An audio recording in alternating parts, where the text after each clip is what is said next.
Hello students, my name is Hitesh Jain and now we started our new topic बाह्य क्षेत्र में किसी विद्युत द्विध्रुव की स्थितिज ऊर्जा यानी पोटेंशियल एनर्जी। अगर हम पोटेंशियल एनर्जी की बात करते हैं तो पोटेंशियल एनर्जी क्या होती है? पोटेंशियल एनर्जी वही होती है जो हमने विद्युत विभव और विभवांतर की परिभाषा के दौरान पढ़ा था कि किसी भी आवेश को अनंत से किसी विद्युत क्षेत्र में स्थित बिंदु तक लाने में किया गया जो कार्य होता है वो ऊर्जा के रूप में संचित हो जाता है। मैंने आपको बताया भी था कि स्पेस में अगर कोई आवेश रखा हुआ है तो वो क्या करेगा, स्ट्रेंथ या स्ट्रेंथ महसूस करेगा या उसके अंदर एक एनर्जी डेवलप हो जाएगी।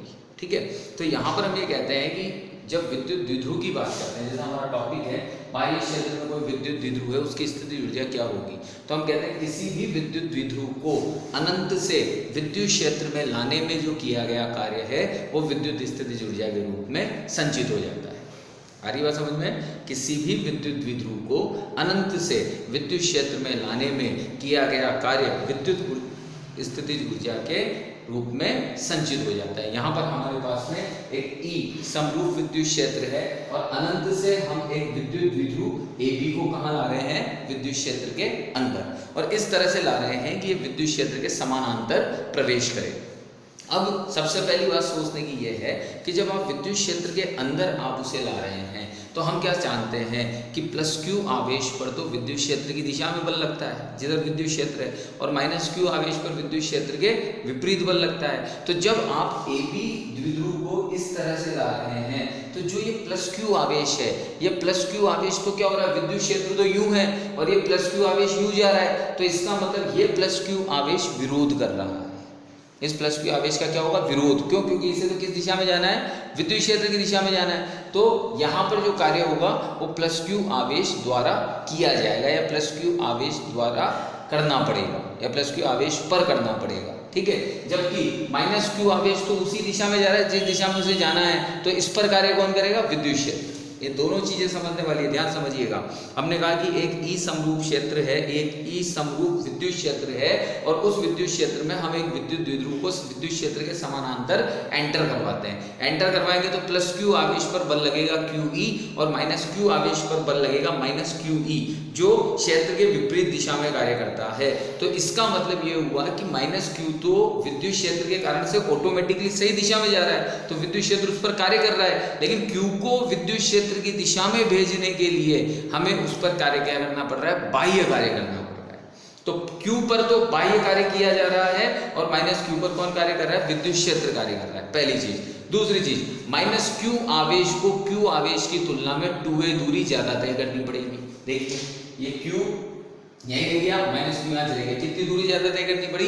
2a दूरी ज्यादा तय करनी पड़ेगी। और अगर 2a दूरी ये ज्यादा तय करेगा इसका मतलब इसके द्वारा किया गया कार्य भी ज्यादा होगा। ये हमें समझने वाली बात है, क्योंकि जो ज्यादा विस्थापित होगा उस पर किया गया कार्य डेफिनेटली ज्यादा होगा। तो क्यू पर तो क्या कर रहे हैं हम यहाँ पर? क्यू आवेश को विद्युत क्षेत्र में लाने के लिए हम बाह्य कार्य कर रहे हैं, जबकि माइनस क्यू आवेश स्वयं माइनस क्यू आवेश पर स्वयं कौन कार्य करता है? विद्युत क्षेत्र कार्य करता है। ये चीज समझने वाली है।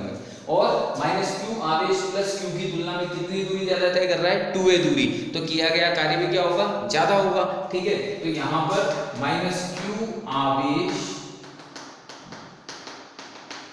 द्वारा किया गया कार्य यह निकालना है। तो माइनस क्यू आवेश द्वारा किया गया कार्य कौन कर रहा है? विद्युत क्षेत्र। तो माइनस क्यू आवेश पर विद्युत क्षेत्र द्वारा किया गया कार्य, तो कार्य बराबर क्या होता है? बल इंटू विस्थापन। तो माइनस QE तो हो गया बल और 2a हो गया इसका विस्थापन। ठीक है, अब यहां पर Q इंटू 2a मिलकर क्या बनता है? P। क्या बनता है? P। तो W इक्वल्स क्या आ गया तुम्हारा? Minus P।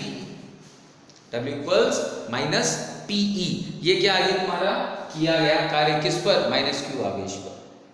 ठीक है, अब हम ये कहते हैं कि जब ये द्विध्रुव विद्युत क्षेत्र के अंदर एंटर हो गया तो इस द्विध्रुव को थीटा कोण से घुमाने में कितना कार्य करना पड़ा? भाई एंटर तो हो गया, ये W1 आ गया तुम्हारा। ठीक है, अब ये W1 जो कार्य हुआ है ये किसके रूप में संचित होगा? स्थितिज ऊर्जा के रूप में। तो इसे हम डायरेक्टली ऐसे लिख सकते हैं U1 इक्वल्स टू माइनस लिख दिया। अब द्विध्रुव को हम क्या कर रहे हैं, थीटा कोण से घुमा रहे हैं, तो द्विध्रुव को थीटा कोण से घुमाने पर किया गया कार्य W2 equals to PE 1 minus cos theta. ठीक है, तो W2 इक्वल से आ गया। अब ये भी स्थितिज ऊर्जा के रूप में संचित हो जाएगा। अब यहाँ क्या लिख सकता हूं मैं, U2, क्योंकि कार्य और ऊर्जा समरूप होते हैं, तो जो ये किया गया कार्य है वो इसकी स्थितिज ऊर्जा के रूप में यहाँ पर संचित हो जाएगा। तो कुल स्थितिज ऊर्जा क्या रही साम्य अवस्था से थीटा में आने के लिए, तो कुल स्थितिज ऊर्जा U equals to U1 plus U2 then minus PE plus PE 1 minus cos theta. अब इस PE को अंदर मल्टीप्लाई कर दो ब्रैकेट में, तो यहाँ पर ये हो जाएगा minus PE plus PE minus PE cos theta. तो इस PE से ये PE कैंसिल, तो U इक्वल्स टू, अब माइनस PE cos थीटा आ रहा है यानी सदिश अदिश गुणन है। अदिश गुणन को हम कैसे प्रदर्शित कर सकते हैं, P डॉट E। तो ये स्थिति ऊर्जा आ गई आपकी द्विध्रुव की, जबकि वो किसी बाह्य विद्युत क्षेत्र में स्थित होगा। तो U equals to minus P dot E विद्युत द्विध्रुव की स्थिति ऊर्जा का समीकरण कहलाता है।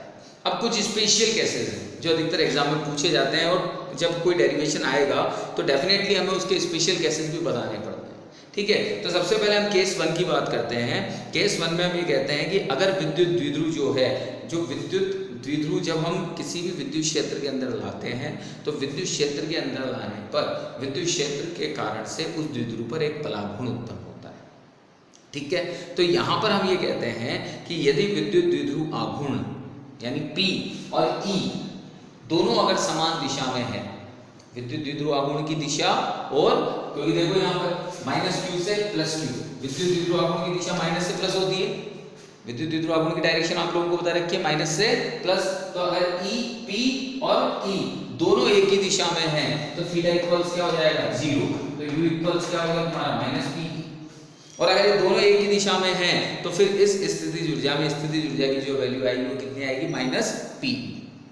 हम ये कहते हैं कि सेकेंड, कि अगर P जो है, अगर आपका द्विध्रुव आघूर्ण जो है वो विद्युत क्षेत्र के साथ 90 डिग्री के कोण पर है, विद्युत द्विध्रुव आघूर्ण की दिशा विद्युत क्षेत्र के साथ 90 डिग्री का कोण बना रही है, तो 90 रखते ही, जैसे आप 90 रखोगे यहाँ पर माइनस PE cos थीटा में, तो U equals to minus PE cos 90, तो U कितना आ गया, 0।